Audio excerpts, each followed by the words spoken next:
This article gives you the picture of various emergency situations that might arise on a vessel and ways to tackle them whenever some incident of a serious or harmful nature happens all of a sudden. We classify it as an emergency. One of the most important factors in dealing with an emergency situation is the presence of a solid action plan apart from a sharp mind and lack of fear. This is a general rule which is applicable to all situations, whether on board a ship in the middle of the ocean, or in a crowded city amidst a sea of people. Nevertheless, the situation on a ship is more critical since normally ships are isolated floating objects moving in the vast and deep seas. It is therefore necessary to know about the emergency essentials since there are so many types of emergencies which might arise when a ship is sailing or even at port. We have been dealing with various types of situations in separate articles, but here we will take a look at the general procedure and plans to be followed in case of emergency situation on board a ship. Emergency essentials. Types of emergencies.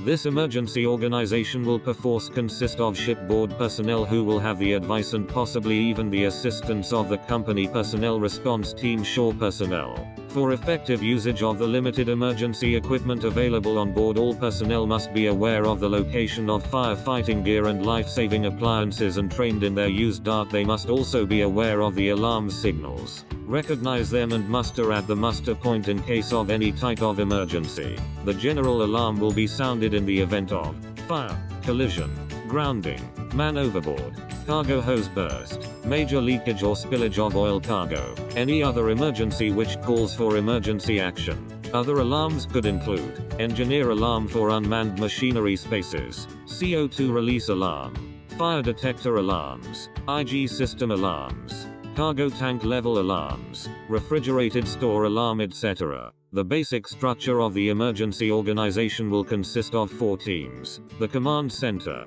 the emergency team, the backup squad, the engineers technical team, the command center. The command center will be located on bridge. The master is to take responsibility for the overall safety and navigation of the ship. All communications will be performed from here to the different teams as well as shore. A log must be maintained of all events. The command center will consist of the master, third officer, radio officer, able seaman, the emergency team.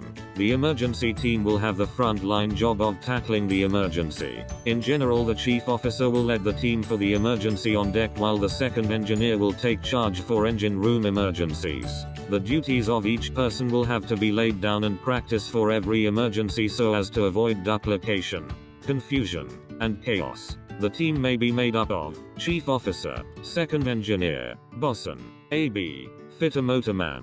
The support team. The support team is to provide first aid and prepare the lifeboats for lowering dark should the above 2 function not be required. They should assist as directed. The team consists of second officer, AS, chief cook, steward. The engineers technical team. The engineers team will maintain the propulsion and maneuvering capability of the ship and auxiliary services as far as is possible in the circumstances. The engine room will be manned by the chief engineer, electrician, wiper. The duties of each team in the event of various emergencies we will see in the upcoming articles. Different types of emergency situation on board. This series will give you the idea of different types of emergency situation on board the ship. So in case of the emergency, what are the actions to be taken and basic structure of emergency handling team? So of the emergency are engine room fires, flooding of engine room, etc.